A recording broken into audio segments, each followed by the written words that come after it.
Today we are going to do book club. Do we have a slide for book club? Perfect.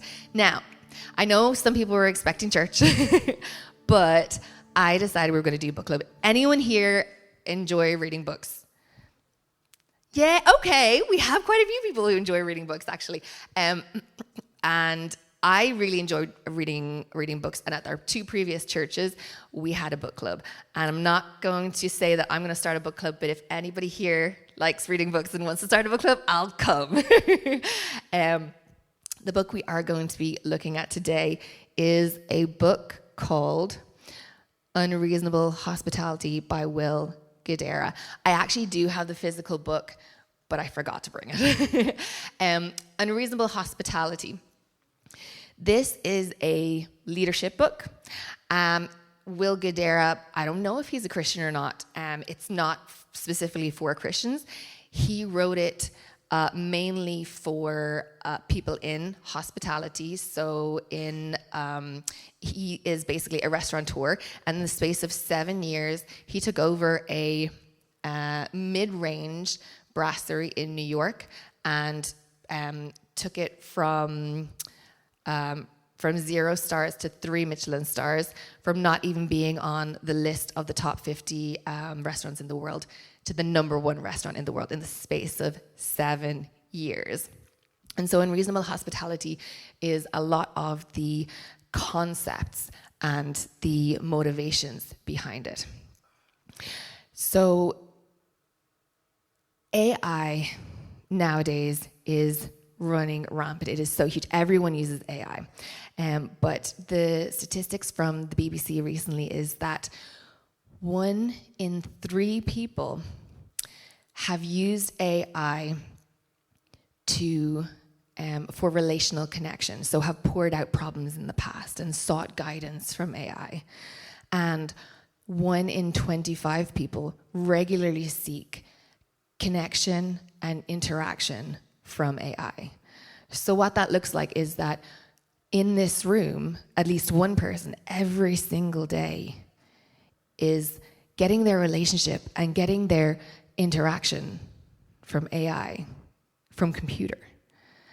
And what that looks like is that probably about 10 people in this room have at some point turned to AI for advice. I'm going to be vulnerable, guys. I've done that. So, I'm one of that 10. There's 9 more of you.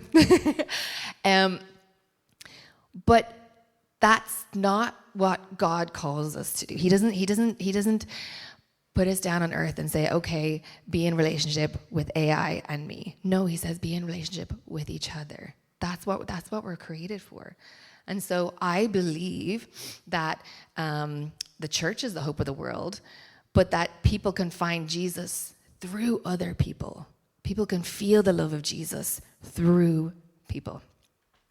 So we're going to look at a verse in Galatians, but let me tell you a little bit about the context of the verse. So there is a guy called Paul, and Paul he didn't know Jesus when Jesus was alive. He didn't follow Jesus when Jesus was alive. Jesus had died and rose again before Paul even became a believer. But from the time that Paul became a believer until his death, his whole mission was to live for Jesus and encourage other people to live for Jesus. So he's written a lot of the New Testament and a lot of the letters. So this is a letter that he's sending to a church in Galatia. It's actually his first letter that he ever wrote, and he's saying these are people who have no understanding. They're not Jewish people. They're people who have heard the gospel. They've heard, oh, this Jesus guy, he died for my sins and rose again. Wow, I want to live for him. How do I live for him? Do I still need to sacrifice things? Do I still need to do? And he's like, calm down. So first he taught them when he was there, and now he's sending a letter and saying, this is how you live. You love Jesus and you want to live for him? This is how you live. So what it says is, so let's not get tired of doing what is good. I'm tired today. I'm tired in general all the time. And ever since I was pregnant, the very first time, it never left. But do not get tired of doing what is good. I get so tired of doing what is good, especially when it's not reciprocated. I get tired of, this is my selfishness, guys. I mean, because there's not too many of us, I'm gonna be, this is my therapy. I get tired of doing good things for my kids because they don't appreciate it. I get tired of doing good things for my husband because sometimes he appreciates it and sometimes he doesn't. And sometimes he shows appreciation in a way that I don't understand. I get tired of doing good all the time. But Paul is telling the Christians in Galatia and us here today, don't get tired of doing good. Why? At just the right time, we will reap a harvest of blessing if we do not give up. Man, I want that harvest now. But what I know is that it's going to come, and it may not come in this lifetime, but it will come. So that's the promise that we have. Therefore, this is the next part, beautiful part. Whenever we have the opportunity, we should do good to everyone, especially to those in the family of the faith. So we are called to do good for everyone, especially those who are Christian. And it's not saying especially those who are L15. Like, yes, we should do something, do good to everyone, especially those in L15. But it means everyone in the household of the faith. So someone's in a different church and they do things a little bit differently, do good to them anyway, because they're of the household of the faith.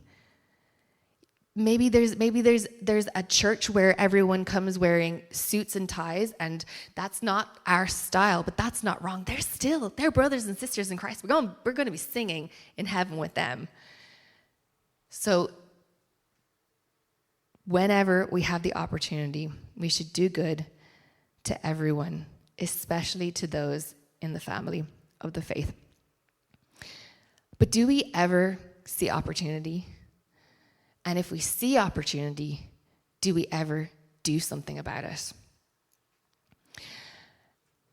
This is something that I think God calls us to, which we see right here. But it's a concept that very few people follow through with. And I am someone who is learning to do that. But I want to highlight my friend Rebecca here, who is excellent at doing this. She is a person who she sees a need and she writes a card. She makes you feel special. Like on my birthday, she gave me like 20 packets of nails, and I'm a nail girly, and I felt seen but I think it's one of these things that it doesn't come naturally. It doesn't come naturally for me, but when I see it in someone else, it makes me want to do it for someone. So there is an excellent quote that says, "Do for the one what you wish you could do for the many." So it's originally an Andy Stanley quote. Andy Stanley is a preacher in a large church in America, but actually Will Guidara quoted it in his Unreasonable Hospitality book, and it's applicable for Christians, but it's applicable to everyone in everyday life. Do for the one what you wish you could do for the many. How often does something come up and a thought, and it goes like this: oh, I see Shelley, and Shelley's kids and my kids get along really well, and she's having a tough time. Maybe I'll offer to babysit her kids. It'll be easy. They go to the same school. We live on the same road. It'll give her a break for a couple of hours. Oh, but Shelley's really close to Susan, and Susan's kids are a lot younger, and they live on the other side of the city. And if I offered to mind Shelley's kids, I can't offer to mind Susan's kids. So it never happens. Or what about, oh, I want to meet that person for coffee, but that person has texted me, and that person has texted me, and that person has texted me, and I never got back to it, and the overwhelm. But what I like about this concept is just do for that one person what you wish you could do for everyone. Guys, the enemy wants nothing more than for us to be overwhelmed, because when we're overwhelmed, we freeze and we do nothing. But God calls us to faithfulness. and to not be overwhelmed and to do the next right thing. So do for the one what you wish you could do for the many. Because I believe that the kingdom of God, and I've seen it throughout the Bible, it works one person at a time. When Jesus saw the woman at the well, that was what he spoke to one person, and he changed her life. When Jesus saw Zacchaeus in the tree and said, "Follow me," he changed his life, one person at a time. My Auntie Verena, who I referred to earlier, there was a time when I was about Micah's age, about 9 or 10, where my dad got really, really unwell, and he was in intensive care. We weren't sure what was going to happen. It was a very, very traumatic time.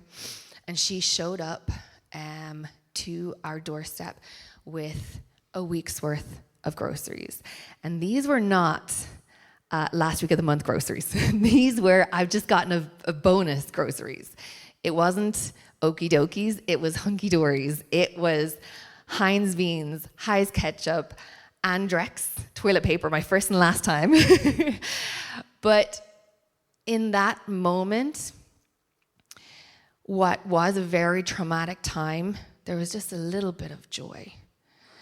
She couldn't fix my dad. She couldn't help him health-wise, but she could do one practical thing to love us. And so that's what the do for the one what you wish you could do for the many. There's another quote in the book Unreasonable Hospitality saying, "Service is black and white, hospitality is color," and that's attributed to the author, Will Guidara. And he explains it like this: service is showing up, service is doing the thing, but when he says the word hospitality, he's saying hospitality is going that one step further. Service is coming to church, but hospitality is meeting together. Service is being part of a team. Hospitality is including people. Service is, even for example, like in your work, service is going to your 9 to 5, and keeping to yourself in during lunch hour. But hospitality is actually, I don't want to talk to this person, but that person seems really down. Let me just go out of my comfort zone and see how they are. That's what he refers to as hospitality. Hospitality is color. It's seeing the person. And I think that that's where we as a church really have a great opportunity to step into. The next quote says, "People will forget what you do, but they'll never forget how you make them feel." And this is him quoting Maya Angelou. When Oz and I were still in Dublin, before a church plant was ever in our minds, we participated in church. We were part of a local church. We served, and we led a local Bible study group. There was a couple who had just recently started attending, and one evening late at night, my husband got a call. The wife had unfortunately lost a baby, and they had just been discharged from hospital and had no way home. It was extremely late. So at the time, we were in Dublin city centre. My husband went and picked them up, but on the way to picking them up, because we'd learned from my Auntie Verena, he stopped by the 24-hour Tesco and he got them groceries, and he brought them and their groceries home from the hospital. Now, I didn't even remember this until 2 years ago. So the first story that happened was 10 years ago, and then 2 years ago, we got a text message saying, announcing the birth of a healthy baby, and them saying, "You were with us in our darkest times, and we wanted to celebrate this with you." And when we got that text, I was like, what are they talking about? And Oz had to remind me, because, see, this is the thing. For us, it was a minor inconvenience. You know, like, I stayed home with the kids. Yes, maybe it was like 50 or 100 quid. Oz went out, picked them up, dropped them home. Wasn't that big a deal. It wasn't that big a deal to me. That's why I could not remember it. But it was a big deal to them because they felt it. They felt loved in that moment, in their darkest moments. So people will forget, if we can just go back one more time. People will forget what you do, but they will never forget how you make them feel. So I don't know why we have the next quote again. Do for the one what you wish you could do for the many, and then if we can move to the next slide, excellent.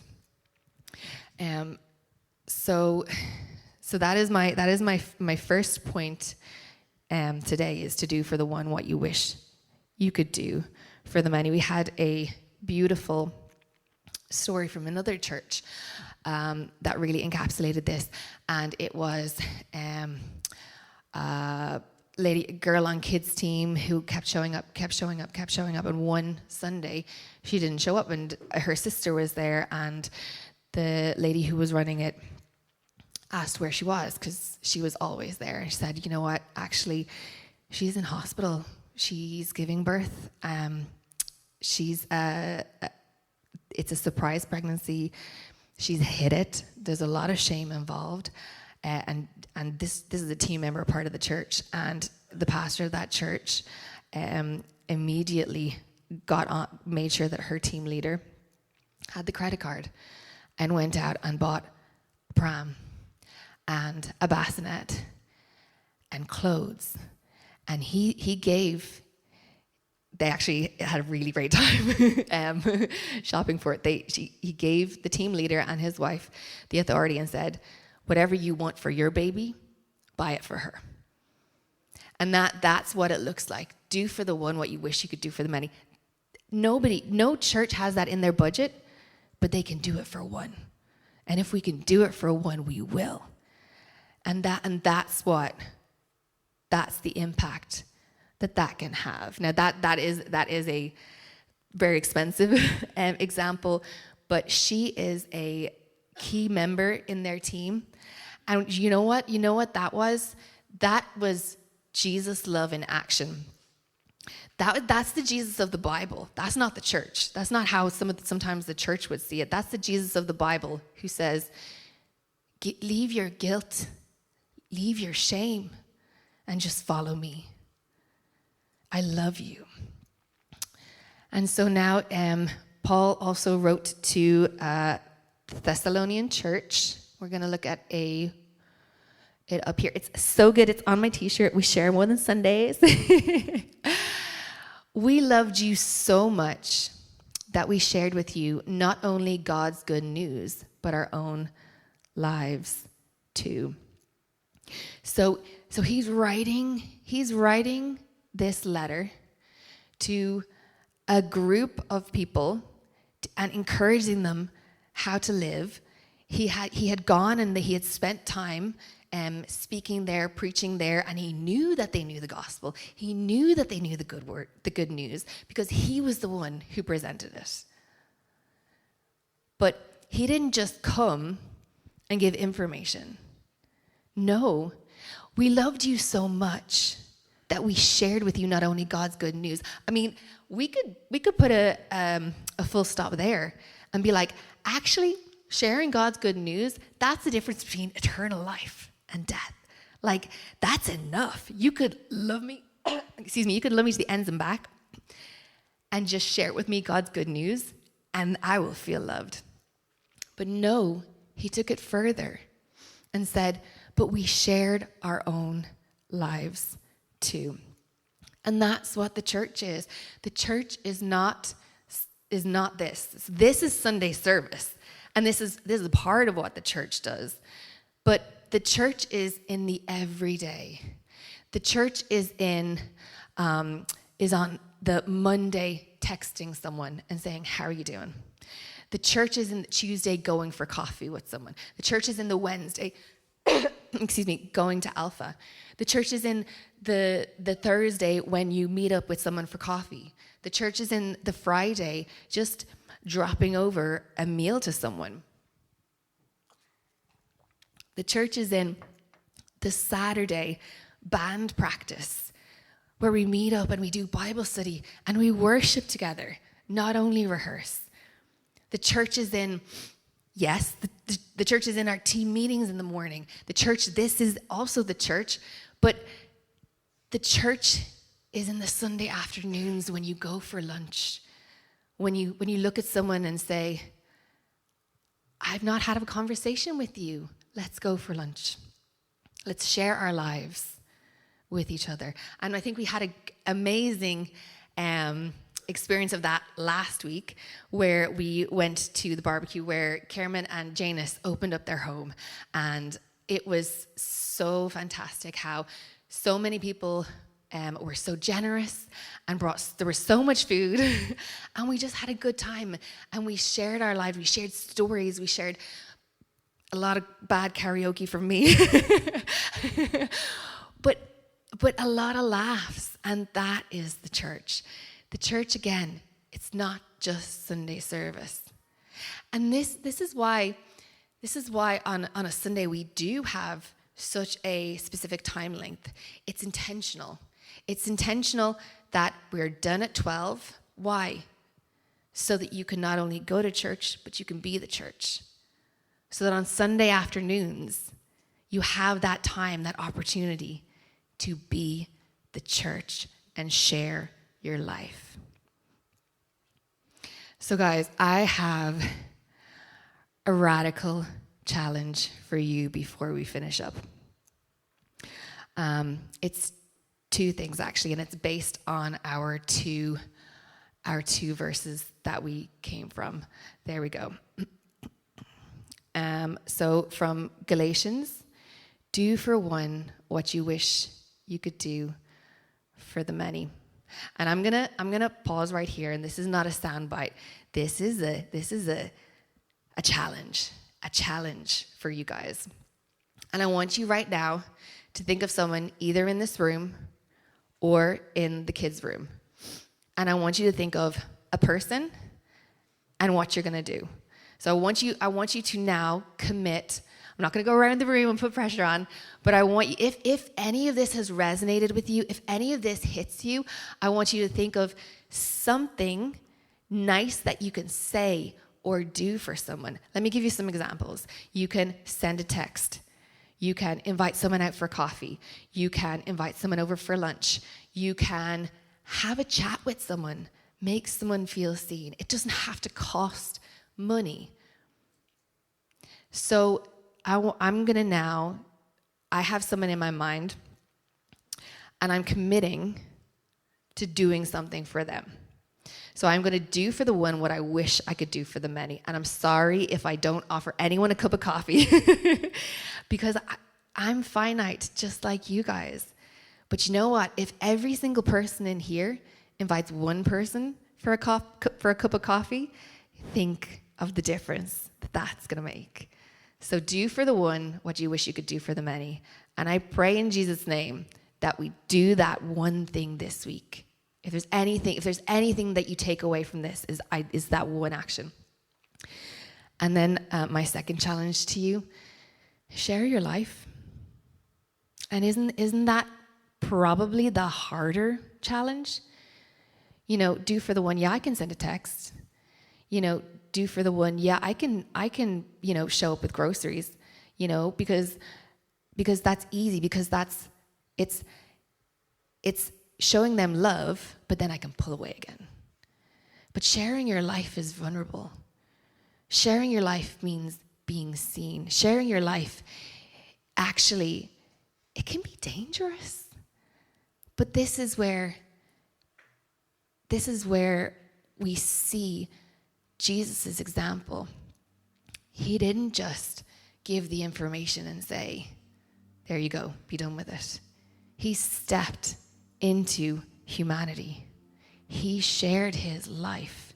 He gave his life. And look at what a difference it has made. So my two challenges today are, do for one what you wish you could do for the many, and share your life.